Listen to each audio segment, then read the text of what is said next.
Welcome to my teaching learning session to continue with BPCS 184 School Psychology. Starting with Block 3 with me, I'm Sonal Singh Pawar, taking care of BA courses for you. And Block 3 will now talk about problem behaviors in children and adolescents. Something that School Psychology evidently and prominently looks forward to, and we need to equally learn. So the Unit 4 is going to talk about children with special needs. And when we talk about special children, we will learn about who are special children, what are the different kinds of special needs. Let's dwell into the fact and dive into what are the learning points that this unit is going to have. But the objective is going to understand the introduction, which is children with disability in India. So we are going to talk about first that what is the concept of disability in our country, which is India. Then education of children with special needs. How are we taking care of education? What are the policies? What are the different norms that we have in our country? Then the classification of disabilities. That will talk about how disability is classified in our country. Specific learning disabilities. Speaking of this, we need to know that special needs and learning disabilities are going to be talked about in concern with our country. We are going to talk about norms, condition, intervention, classification, and treatment in our own country. We are not going to discuss it in across cultures or across countries in this unit. Also, we are going to talk about the different kind of specific learning disabilities, early interventions and assessments, the definition of intelligence. We would need to know what is intelligence. We would need to know what is intellectual disabilities. There are two different sides. We are going to talk about the normal probability curve, talk about not only the intellectual disabled, but also intellectually gifted children. We are going to talk about how do we identify gifted children, how we can take care of them, and how these talented children need to be nurtured. And to be finishing this unit, we are going to talk about the role of psychologist or school psychologist in the support of both disabled and special education. Now, moving ahead, we are going to talk about children with disability in India. First, we need to understand what is the concept of disability. Disability is different in different countries where we talk about. In our country, it is anything which causes difficulty in completion of tasks is equivalent to disability. So, someone who's not able to complete their task, someone who's not able to go on with a possible work which is given to them, talks about disability. A situation gets more complicated where it's pertaining with issues like lack of awareness, untrained field investigators, when there are social stigma.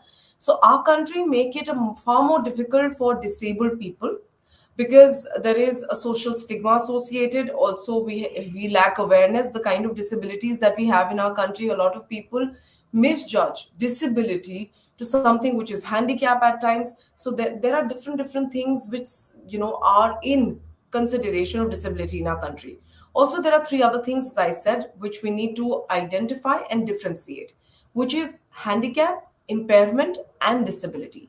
These are three different terms that will actually remove the social stigma associated with the kind of work these three can do and also help in our support and awareness. So, impairment is what? Impairment refers to the loss or a form of abnormality, which is psychological, physiological, and anatomical structure or function. Impairment can be corrected with the help of aids or appliances and does not lead to disability or handicap. So you need to know impairment could be an impairment of the ear, impairment could be an impairment of the eye, and which is too much of myopia or hypermetropia, and you can have a specs, and you can have a tool, you can have a appliance, so something added to you and it can support you. When we talk about hearing impairment, when we say hearing impairment has those hearing tools that can support in terms of the kind of hearing impairment we have. People who are night blinded, we have medication and the kind of different kind of specs and lasers that can support them. So that is something which is impairment, which is anatomical structure, physiological, psychological, functional abnormality. Then we come to disability. Disability is also resulting from the impairment, but it's the lack of ability to perform a task, to do a function, to complete a function. So it is a kind of impairment, but also adds up to the degree of performance. It will not be able to make you perform completely, complete a task, complete a work that's given to you. Then we come to handicap, which is the last. Handicap refers to the impairment or disability, which is disadvantage which is faced by an individual, which that causes an inability to perform a normal function. as per his age, gender, educational structure. It could also be an educational handicap. And handicap occurs as a result of social, cultural, and physical barriers to an individual which is disabled or impaired, might be a part of the regular society and able to work. But when we talk about handicap would be that these people will not be able to perform roles or complete their roles as per their age, as per their gender and educational status. So, for example, people who are bedridden might not be able to avail education. It could be a handicap to them for life. So, it could be an educational handicap to them. So this is how these three are different. Remember, impairment is a part of all three. Impairment and disability, we'll talk about that. It lacks you the opportunity to complete a task. It is impairment and disability is equally a part of handicap, but remember, it causes an inability for you. It forces you to not complete or do a function which is as per your age, as per your gender, or your educational or economical status. So these are the three which we understand. Now we talk about educational children with special needs. So remember, if we have such things and we have such problems, how do we deal with these children? How is education given to them? Are they really educated in our society, or we give them special kind of education? So we need to know that special children and special needs, people with special children, needs to be given a different kind of education. A different kind of outlook needs to be given to them, so that they evolved as equivalent as us in the schools, in the colleges, or in work spheres. So one of such primary institute of schools for deaf, which has been established in Mumbai, and since then we have around 3,000 people, which is catering to the needs of children, which is deaf, who are deaf and are disabled. Also, there are a number of problems also that gets accounted, something which gets to them, which is because of the fact that they are segregated from the other population. It's just not education which is a problem. There is discrimination of work. There is demeaning them. Also, when we talk about one such school, we have one such school in Delhi, which is in the central area of Delhi, which is of blind children. That also supports approximately 1,500 to 2,000 and plus children for blind, and it teaches them. It uses the support of Braille. There are very good faculties and teachers. Also, issues such as a result of establishment of integrated education. This did not apply to special schools closed down, but rather is more beneficial to children with disability, which suggests that we need to have establishment which has an integration of children with special needs and normal children. The reason for this is, what we are being educated and the kind of opportunities we get, until we do not equip that with these children. Remember, the process of learning and understanding is going to be different for a person who's disabled, and going to be different from what we get as normal, stated to be as normal. So if we need to remove that thin gap between the kind of education that we provide to the two, which is disabled and normal, we need to integrate the education. And so because of that, the Ministry of Human Resource Development, in collaboration with UNICEF, has also introduced the Integrated Education for Disabled Children, which is IEDC. It was introduced in 1987. There are furthermore policies which has been coming into the same section, and the mainstreaming of eligible child with disabled has been made possible in regular schools with provisions of teacher being trained, teacher being supportive to these children, and different kind of teachers which are given to disabled children.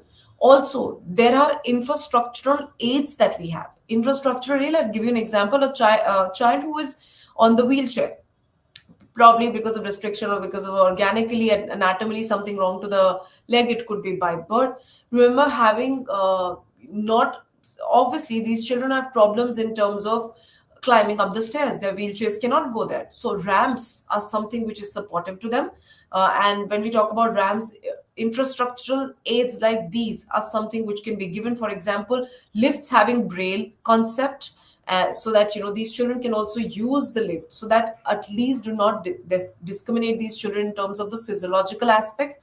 They can reach to any part of the school, and this is like one of the few steps towards integration that can be used. So these are some educational aspects which we need to remember with special children, some of the policies, and some of the integration which is being given by the Ministry of HRDC. Now, moving ahead, let's understand, according to the salient feature, a bill which is passed, disability has been defined, defined based on evolving in a dynamic concept. There are approximately 7 to 21 concepts of disability, which the central government will, which with the power of the types of disability which has been given.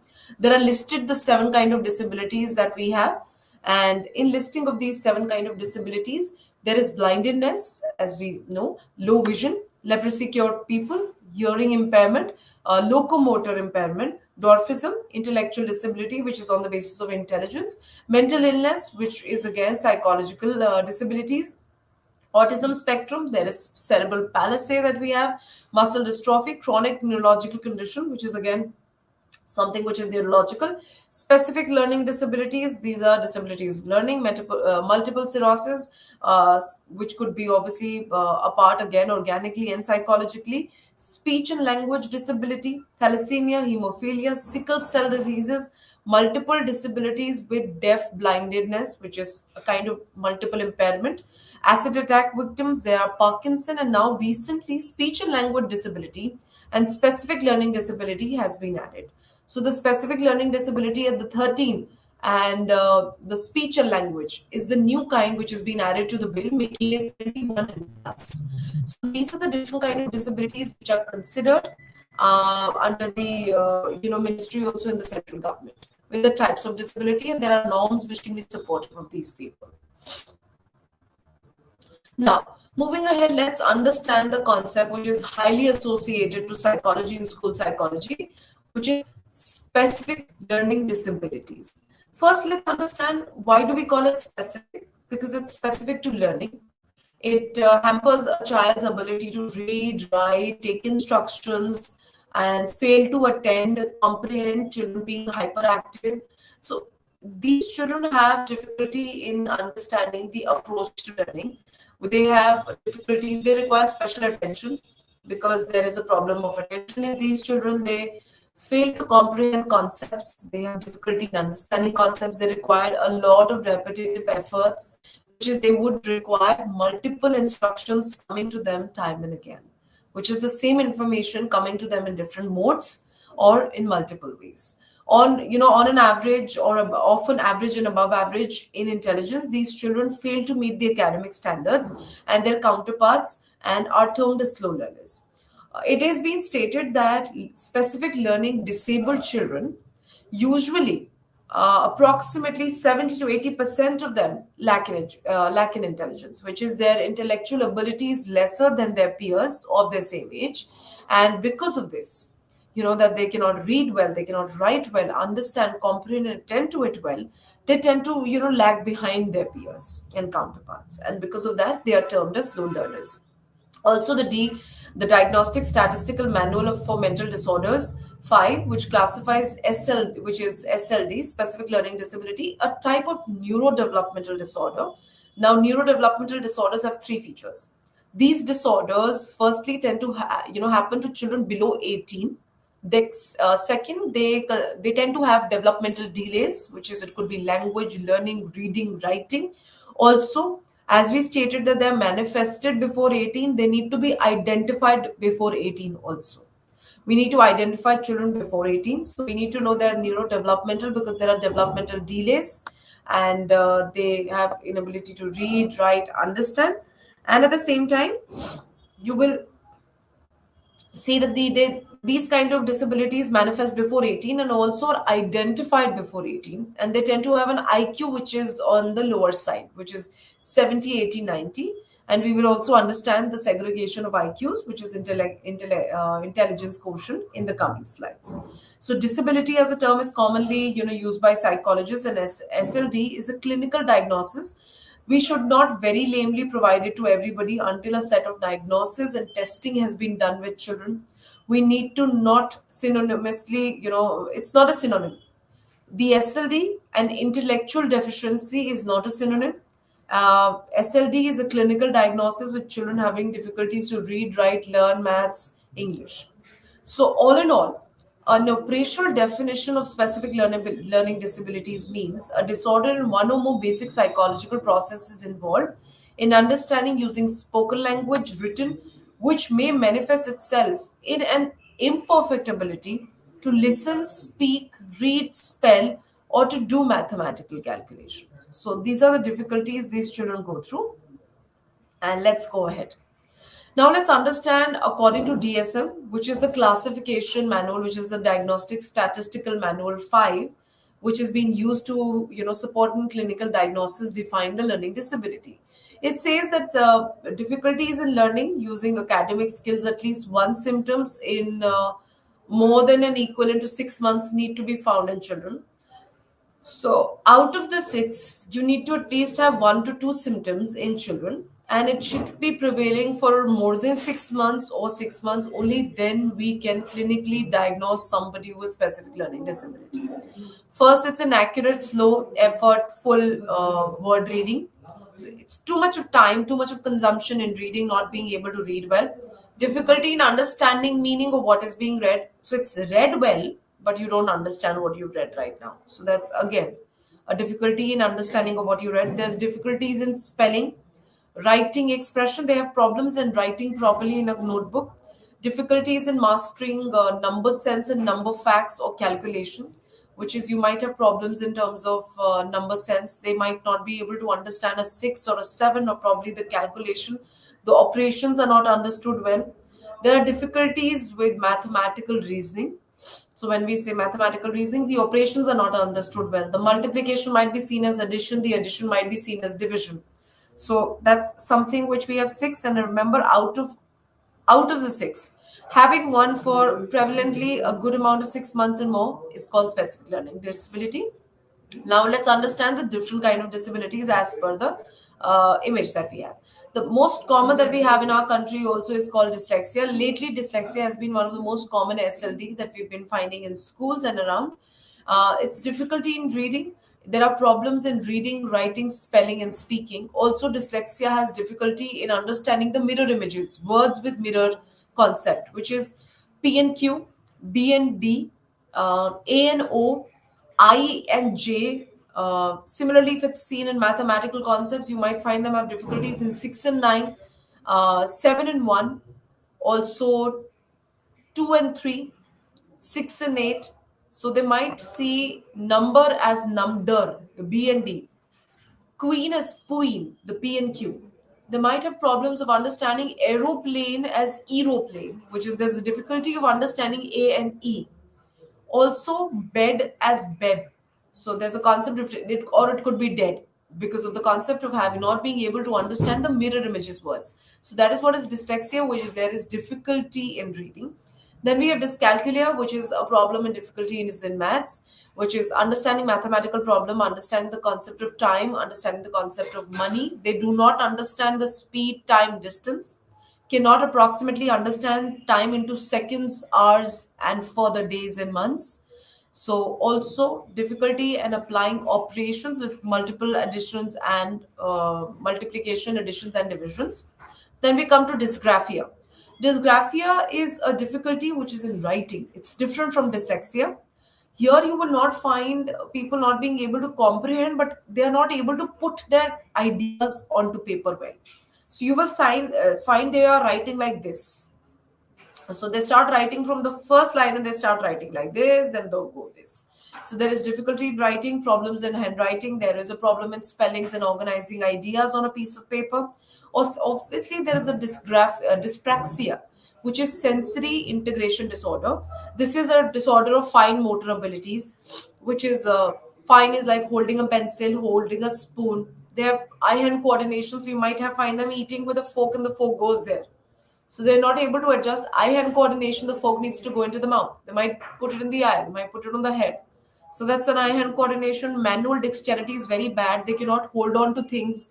You give them you tell them to hold a water bottle. They might drop it because there's a problem in manual dexterity, which is some automaticity. Automatic dexterity is not a problem. If something is moving and they have to just keep holding it, that's fine. You give them something in their hand because it's a sensory integration disorder, dyspraxia. You will find them having problems like that. Eye-hand coordination is a problem. Dexterity is a problem. Body balance is a problem. They're walking straight, they might fall down. They are heading towards the door, they might hit their head on the door. So that's something which is dyspraxia. Then there are dysphasia and aphasia. This is a difficulty in language, problems in understanding what is spoken. They have poor reading skills. They cannot read at all. They cannot even understand what is being said to them. Instructions are not, so dysphasia might be children who have problems in terms of, you will find them walking, and suddenly you tell them go straight and pull up your hands or put your hands up. They will keep going straight, and when they pull up their hands, they'll stop. They'll stop walking because they cannot take oral instructions well.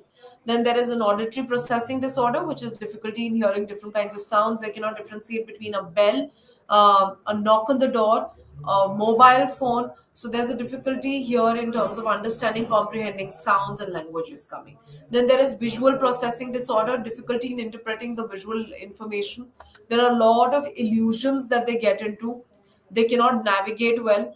They have problems in reading maps. They cannot go by symbols and pictures. They do not understand road, maps well. They don't even understand normal maps, which is Indian maps and maps that we have in educational factors and sectors. Well, so these are the different kind of common SLDs, and one of the most common in India is dyslexia that we have, which completes it. Now let's understand the early intervention. Is there a need to identify the SLDs early? Will it be of any benefit? We need to know that SLD has difficulties in reading, writing, understanding. So it is a cognitive processing problem. We will have children who will not be able to understand, identify things. So children with SLD respond and improve substantially if the treatment is given on time. So early intervention talks about identifying children and at the same time being able to note that these children are doing well, and these children need to be given the right kind of treatment if they're identified early and given the right kind of treatment early. Remember it, we will see wonders in these children. Also, to understand, there are still researches that goes by that tells that SLD could be because of two ways. It could be because of heredity and also because of environment. So even treatment needs to take care of that. We need to know the cognitive, according to the cognitive processing, the environmental, the environment will treat the child. So we need to know there are numerous studies that has been done, which has been majorly, unrecognized, owing that there has been a lack of awareness, lack of the number of teachers that we have in the area of special field. The kind of knowledge that they should have needs to be taken care of. Further, the cause is that when the child's sluggish progress in learning is considered as a result of intellectual disability or lack of interest and motivation. So this is also at times SLD also stays unidentified because first that the teachers are not aware of this. Also at times we just take that the lazy and the non-motivated attitude of the child is not taken equivalent to the intellectual disability. We do not equate to the intellectual capacity. We label the child to be lazy. Also at times that the progress is so slow and so sluggish, we are not able to identify these children. There are many comorbidities. Comorbidity as in a disorder which is working together with SLD tends to happen. The other kind of disorders that we will find with dyslexia, dyspraxia, dysgraphia would be the most common is ADHD, which is attention deficiency and hyperactivity. At the same time, we would have something which is children having difficulties. More comorbidities would be attention deficiency, just simple hyperactivity. Also at times autism is also coupled. Anxiety disorder also comes into the children. Also conduct disorder is something which is again adding up to children. There are many tools which are being used to identify children. There are checklists for LDs in Sarva Shiksha Abhiyan manual, which are commonly used to identify the children at risk. Also, there needs to be a group assessment, which not only comprises of the checklist, but also psychological assessment of reading, writing, intelligence test. A detailed report is made for children of SLD when they're identified, which not only has parent interaction and parent observation, but also teachers' observation, their prior records, their performance record of the past 2 to 3 years, their notes, their copies, which are tempting of work to identify the kind of problem. So it's a very holistic, process if you have to identify children with SLD. Also, speaking of that, let's come to the early intervention as the image given. See, early intervention is just not about identifying children educationally, but it's also healthcare, childcare, and the kind of family support that goes on to these children, because that impacts their disability more. We need to identify, we need to assess, we need to see what are the success factors that can or that are already adding to the intervention. Also, we need to identify children specifically, what are the goals and the benefits that the child would need, and the current issue and early intervention program. So we need to identify, earlier that we start, healthier it's going to be. And for that, we need a joint contribution of teachers' input and the parents' input. Identification will involve a multidimensionally approach, which is testing at a greater level. Not only psychological, but also educational, cognitive performances would be tested, prior performance will be checked. Assessment will have child's health care, all the impairments would be checked, hearing, audition, taste, touch, family views, family history would be taken. And that all of this will be managed according to what is the current issue of the parents. Are the parents accepting the condition, denying the condition? We have difficulty in accepting. Then a goal is, made to understand if the family support is less, what kind of interventions can be, what kind of plan of action can we plan for the child. Success is also better success of these children are there if it is timely identified. We give them the right kind of and quality curriculum and pedagogy. Also, if there are trained psychologists, parents are actively participating and teachers are furthermore enabling. This will help them support a good intervention, early intervention. A parental and teacher support, which has to go hand in hand. The school and the school teachers and school and parents needs to go hand in hand if you are looking forward for an early intervention. Now, moving ahead. After that, we identify of what is SLD. Let's come to another kind of problems that we see in classes, which is concerning intelligence. Let's identify where did the concept of intelligence was given. It was started by psychologist Alfred Binet. He was the first one to use a procedure to differentiate mentally retarded children to the normal children who are doing well in academics. So, according to Alfred Binet, intelligence could have been quantified, and further in intelligence quotient, IQ was given by William Stern. So, William Stern gave us, gave us a formula, which is IQ would be derived from mental age upon chronological age into 100. So someone whose chronological age is 15 and mental age is also 15 into 100, remember it's 100% intelligent, which is the child is going to be an average child. Average or probably someone above average as per their age. So there's no harm and no problem in the child. Remember, if a child is a mental age of 12 and the chronological age is of 15, and there we would see that the child is falling lesser than the average age. So that's the time that the child we can identify. This was a simple formula given by William Stern to identify the intellectual disability and intellectually smart children. Also, moving ahead, when we talk about intellectual disability, there intellectual disability refers to significant impairment experiencing the cognitive processes and adaptive behaviors during the developmental years. According to American Association of Mental Diseases, which is AAMD, an operational definition was given of the intellectual deficiency. So there are three ways that intellectual deficiency was defined. First, that children ideally are above below 70. So sub average IQ, which is lesser than sub average IQ, which is lesser than 70.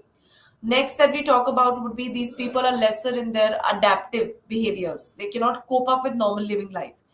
Third, that they are identified in their developmental years. You will find all of these problems for 18 years of life. So that is taken as three features of intellectual disability. Also, when Alfred Binet stated that intelligence is a quantitative phenomenon, when we spoke about this as a quantitative phenomenon, there was a normal probability curve which was identified that told us that how intelligence falls of our population falls on a normal probability curve.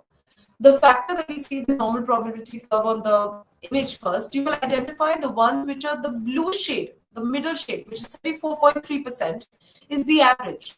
68.26% people in our population is average, which is falling from IQ 90 to 110.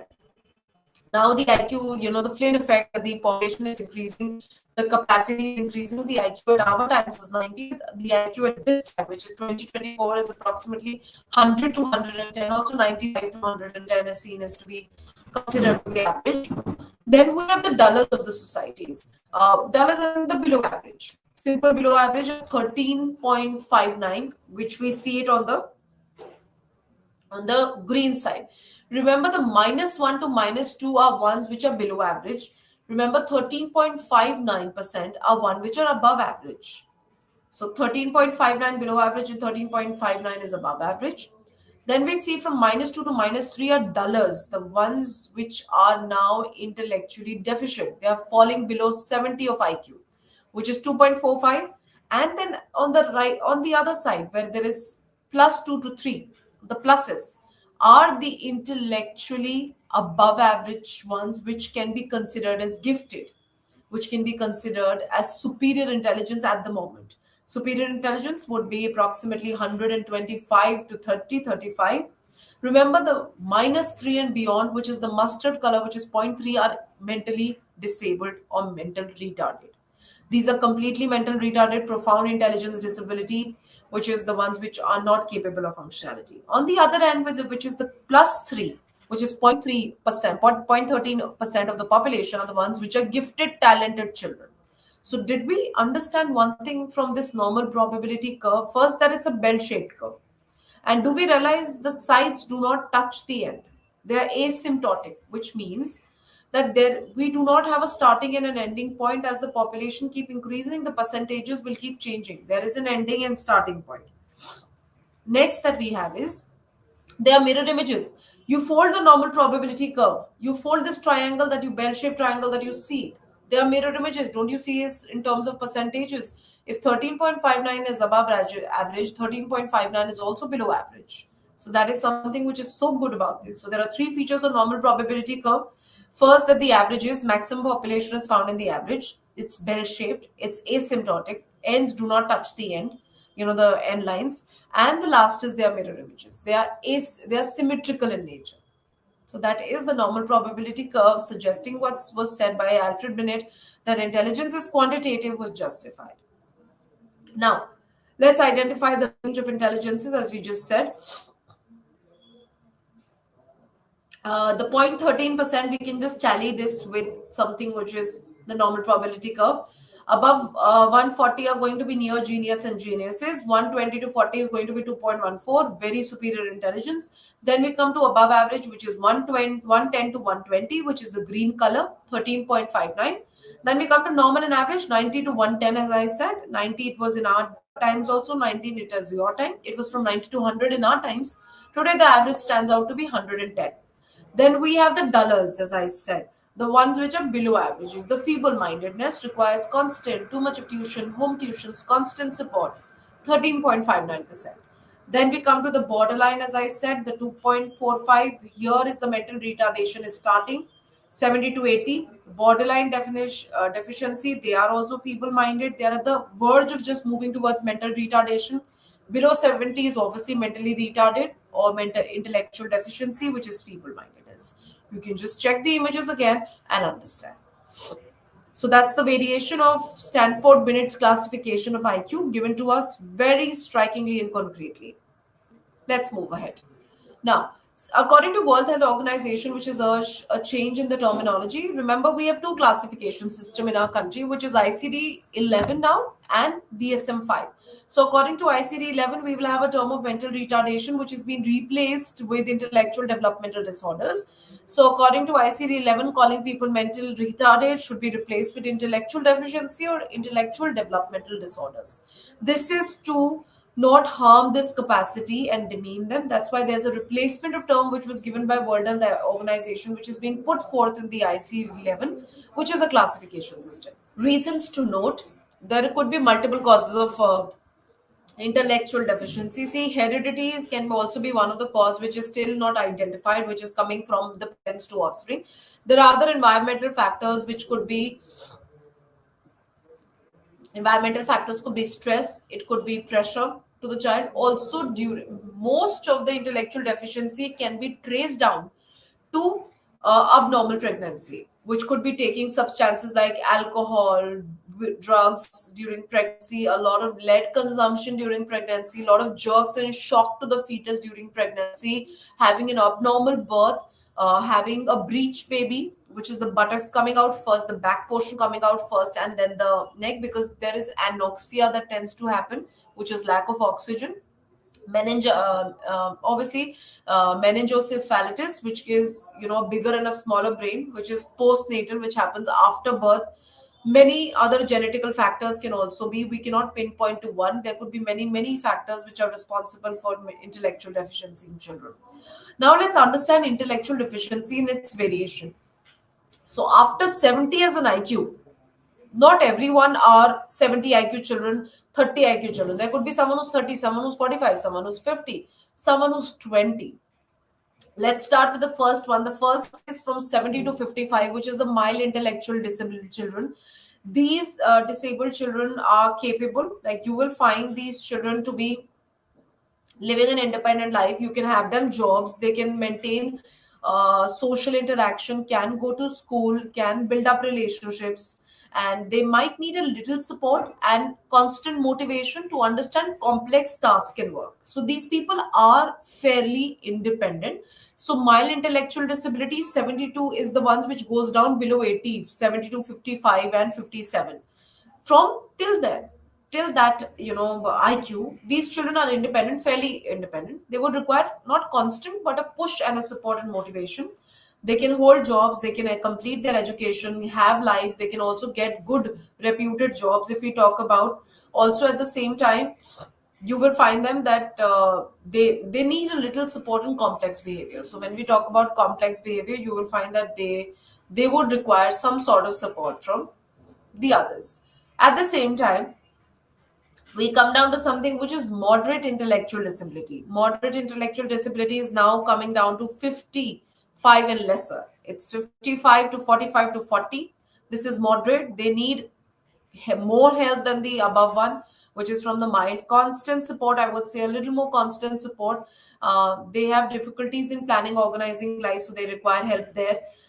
They also need help in communication, so you will not find them socially interacting. You would probably need to help them in communication, help them build the social support, like take them to the friends, get them introduced, make them friends, and they often live with their family members or homes which are, associated to such supports. They are not so, they can, things that they can look after is money, but they cannot handle money. They can be trained to do so, but they cannot handle money. So probably they cannot have technical jobs. They can have simple jobs, vocational sort of jobs that they can get into, which is a support care job. Cannot build relationship, are not advised to get married. And at the same time, on the above, the milder ones could take a job, can complete education, can have relationships and plan families, whereas the moderate are restricted to do so because they cannot hold a social interaction. They have problems in living and organizing life. A little bit of communication is also derailed here. Communication is also not very healthy and very adaptive here. And they can look after their money, but they cannot manipulate and use money. Now coming to severe and profound, these are intellectual disability. When we talk about severe comes down to be 40 to 30, 25 and 25 to below, which is 10 and 15 is profound. Profound needs constant support. They are not able to manage themselves. They are not able to live their own life. We need people to keep them, up for speaking, language, communication, simple gestures. They cannot wear their own clothes, sanitation support, everything is taken care. Toiletry, toilet eating, discipline, toilet discipline, and eating efforts, everything is something which is supported. At the same time, no jobs they can hold, no money they can take care of, no social interaction, no families that they can hold. So these are people who are constantly looked forward to and constantly supported. We do not no, do not guide them to plan families. We do not guide them to look forward to family support system. So you can have a look. There's mild, moderate, and simple, severe, and profound. Severe and profound are the ones which are also accustomed to asylums at times. People do restrict them to no education, just constant support and care. Now, moving ahead, Accordingly, as I discussed, the intellectual disabilities has also IQ differentiation. Borderline was 71 to 90. Borderlines are one which can do everything, can hold a job, manipulate money, use money, make friends, everything, but they need constant support so that don't get driven down to mild. Miles, as I said, was 70 to 50, 55. Moderate was 50, 55 to 40, as I said. 35 can also go to 35. Severe is 35 to 20, 25. Below 25 is profound. 2% of profound mentally retarded or mentally disabled people are there in our country, and 5, which is 8% of the overall population of borderlines. Maximum is the maximum number is moderate, which is moderate disability in our population is more when we compare these people. So this completes, this is on a frequency of 60. If we see there are 62 people in approximately 100, in our population, that's how they're divided into all the 60, which is 25 would be moderate, 23 would be mild, 8 would be 5 would be borderline, 8 would be severe, 1 would be profound. So that's why only 2% of the population suffer from this thing. Now moving ahead. Now, following are the scales of intellectual functioning adaptive behaviors that can be adopted in Indian population. So these could be scales which we can use for identifying cognitive disabilities, intellectual functioning, superior intelligence according to the normal probability curve. We'll go back and see this. The normal probability curve, the 13.59%, which is the superior intelligence that we have, they are also now to be known. They equally require support in our country. They equally require help and guidance in our country. So speaking of what is the gifted children, how are gifted children, how are they different? See, we have two terms, which is gifted and talented. Gifted is exceptional general ability. These children tend to do exceptionally and extraordinarily well in most of their abilities that they have. Sphere of knowledge, academics, their IQ tends to be above 130, 130 above, which is 130 and 135, 140. According to Louis Terman, he performed an experiment in 1920 approximately on 1500 students to identify that who are gifted children. So we identified children with IQ higher than 140 and 130 tends to be gifted children. They tend to have two best things. They have better occupational adjustment and success. So they tend to be better adjusted amongst the other people. So they have better mental and social adjustment than the other people. So we need to know when we are speaking of children who are gifted children would be directly proportional to better social adjustment and better mental adjustment. Why mental adjustment? These children obviously are the ones who are better in class apart than the others. They perform well, they perform faster, they perform quicker than the others and smarter.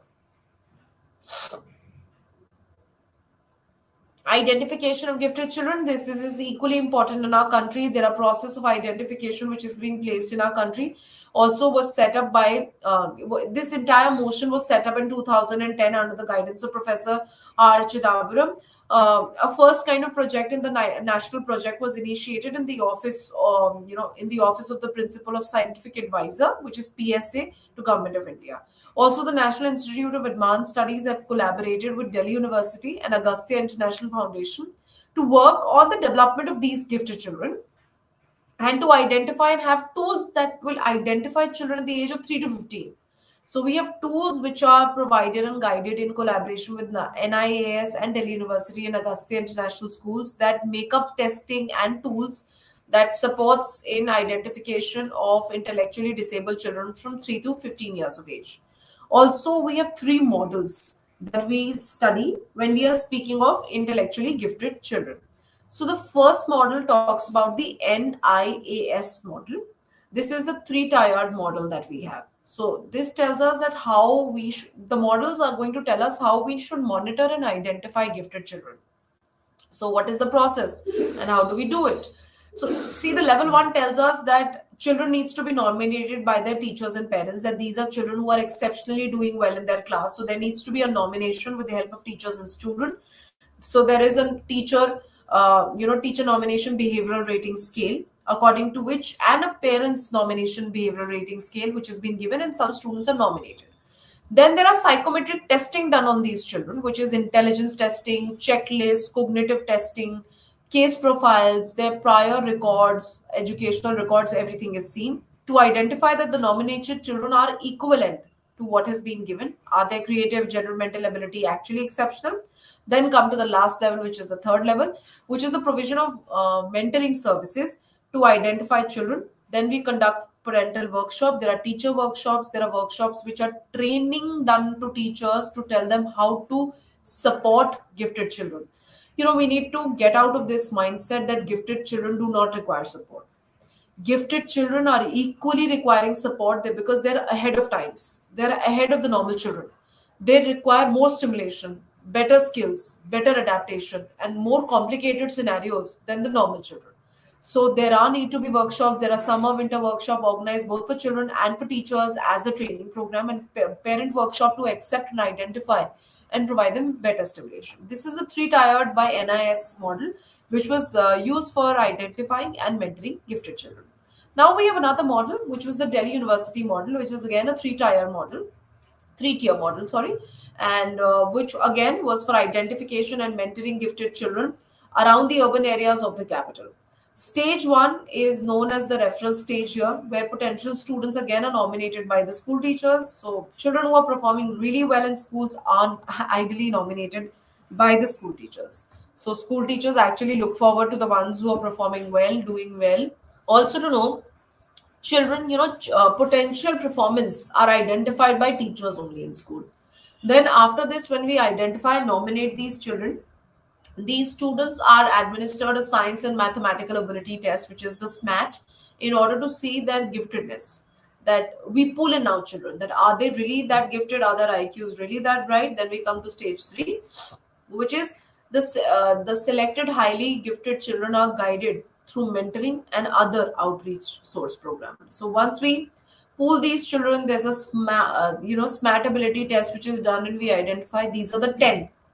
Now, these highly gifted children are further guided, mentored, provided programs where they can polish themselves, regularly update themselves, evolve or better. So, these are some outreach programs which is given in the stage three. Then we have the Agastya International Foundation model. This model is based in the rural areas of Andhra Pradesh, where the gifted children were identified based on nomination from teachers, parents, and the community, as well as screening basis on performance in science. So these are the times that children are screened, monitored, and removed from the lot, and you send them for Olympiads. You send them from some testing and science fairs, maths Olympiads, etc. So on the basis of screening, they are given the better opportunity. They have given opportunity to test themselves, test their mettle, and perform better. Now, let's identify some of the Indian government funded schemes for gifted and talented children. As we understand, there are multiple. There are multiple that caters the Indian government caters lot of things, and I'm sure while you were studying in school, you might have gone through. We have gone through a lot of these schemes where we could be participating. The first is the Inspire Award, the Manik Innovation in Science Pursuits for Inspired Researches, carried out by the Department of Science and Technology, which is DST, Government of India, everywhere. This is where innovative ideas about science and maths and new ideas on technologies are taken from children from grade 6 to 10th. National Talent Search Exam, NTSE, one of the most common, we'll find it in every school. NTSE, which is again held till the grade 10th. Then we have Pradhan Mantri Innovative Learning Program, which is Dhruv, an initiative which is given by the Ministry of Education and the Government of India, where the talented children are encouraged to pave way and enrich their skills and knowledge under this program. Then there are Olympiads, there are SOS, SOF, Science Olympiad, Maths Olympiad, there are Computer Science Olympiads where you get an opportunity to scale well, have the highest scores as per your ability and potential. Then Gifted Education Project. This is also initiated by the Office of Principal Scientific Advisor of Government of India to identify and train children who are gifted. So there are science, maths, various uplifted projects which are submitted to this to see how these children are.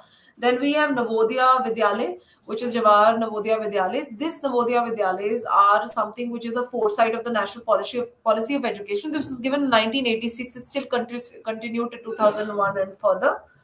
This is a talent test which is going to cultivate and pull out talent from the rural areas. Unfortunately, there are so many times that the rural areas are, not taken into consideration. They are not catered to. So the Jawahar Navodaya Vidyalaya selection test is held annually at district levels in the rural areas by the central, which is by the CBSE board itself, to pull out the the gifted chunk even from the rural areas. So we give them opportunity all across the globe.